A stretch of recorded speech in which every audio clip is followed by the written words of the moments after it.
In a tiny room on a small island in Portugal, a young boy slept on the floor, dreaming of one thing. It wasn't money, it wasn't fame.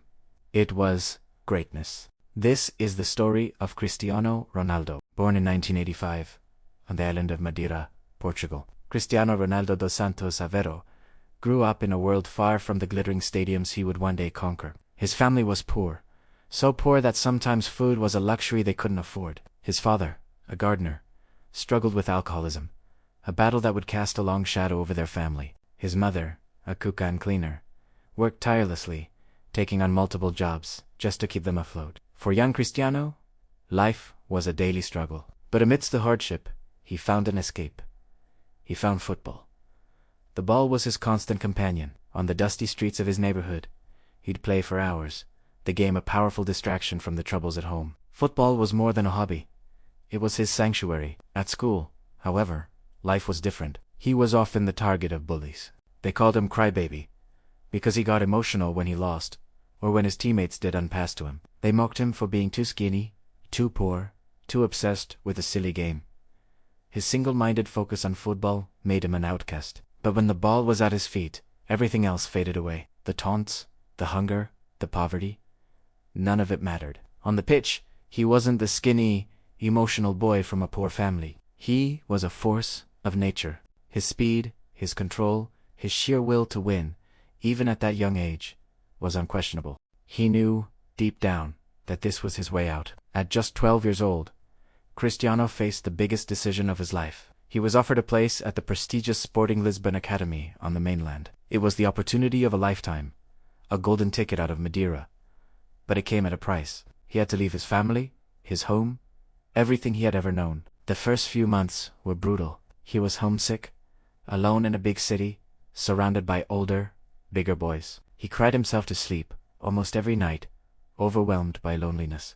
The strong Madeiran accent he had was so thick that his new teammates often made fun of him. Many boys would have given up. They would have packed their bags and gone back to the comfort of home. But Cristiano wasn't like other boys. He channeled his pain and loneliness into his training. He resolved to work harder than anyone else. While the other academy players went to bed, Ronaldo would sneak out onto the training grounds. He strapped weights to his legs and practiced his dribbling, his shooting, his free kicks, over and over again, under the dim lights of the facility. He was on a mission, fueled by the memory of his family's struggles and the burning desire to prove everyone wrong. The coaches noticed his incredible work ethic. It was clear this boy had something special, a relentless drive that couldn't be taught. That drive caught the eye of one of the most legendary figures in football, Sir Alex Ferguson. During a pre-season friendly in 2003, Sporting Lisbon played Manchester United. A young, unknown 18-year-old Ronaldo completely mesmerized the seasoned United players. He ran rings around them. After the match, they couldn't stop talking about him, urging their manager to sign him. Ferguson saw it too. He saw the raw talent, the blistering pace.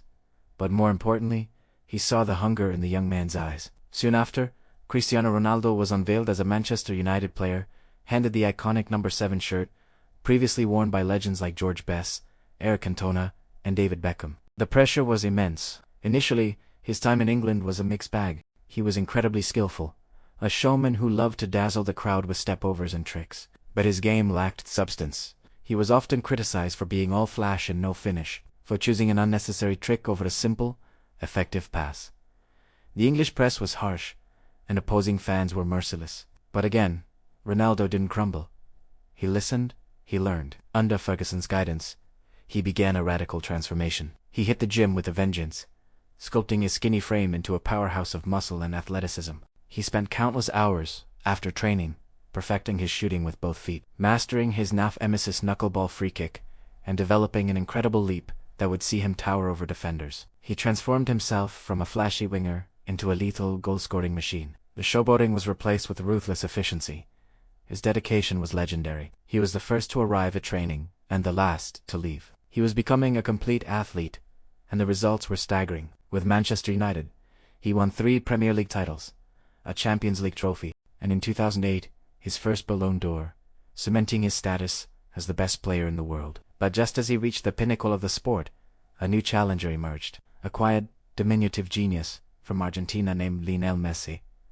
What followed was arguably the greatest rivalry in the history of sports. For the next decade, Ronaldo and Messi pushed each other to unimaginable heights. They broke every conceivable record, sharing the stage at the Ballon d'Or ceremony year after year. For any other player, being considered the second best in the world would be a monumental achievement. For Cristiano Ronaldo, it was an insult. He refused to be second best. The rivalry became his ultimate fuel. If Messi scored a hat-trick, Ronaldo would aim for 4. If Messi won a title, Ronaldo became obsessed with winning the next one. This constant battle for supremacy turned him into a relentless competitor. The pressure, the criticism, the constant comparisons. He absorbed it all and turned it into motivation. Pain became his power. In 2009, Ronaldo made a world record transfer to Real Madrid, the club of his childhood dreams. If his time at Manchester United was about transformation, his years in Madrid were about pure, unadulterated dominance. This is where he became a legend. Wearing the iconic white jersey, Ronaldo reached a level of performance that was simply breathtaking. He became an unstoppable goal-scoring phenomenon. In 9 seasons, he scored an astonishing 450 goals in 438 appearances, becoming the club's all-time leading scorer. He led Real Madrid to 4 Champions League titles in 5 years, an era of European dominance rarely seen in the modern game. He won 4 more Ballon d'Or awards, cementing his place in the pantheon of footballing gods. He wasn't just a great player anymore. He was a historical figure, a symbol of relentless ambition and peak performance. At Real Madrid, Cristiano Ronaldo wasn't just winning games. He was conquering the world. But even at the peak of his powers, criticism and controversy were never far away. He was called arrogant, selfish, a diver. His on-field theatrics and off-field persona often rubbed people the wrong way. After conquering Spain, he sought a new challenge in Italy with Juventus, and later made an emotional return to Manchester United.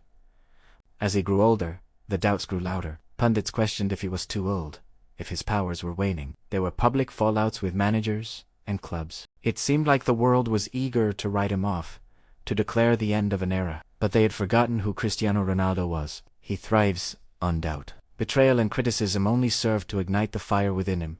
Time and time again, when people thought he was finished, he would respond the only way he knows how, by scoring goals and proving everyone wrong. At Juventus, he continued to bang in goals.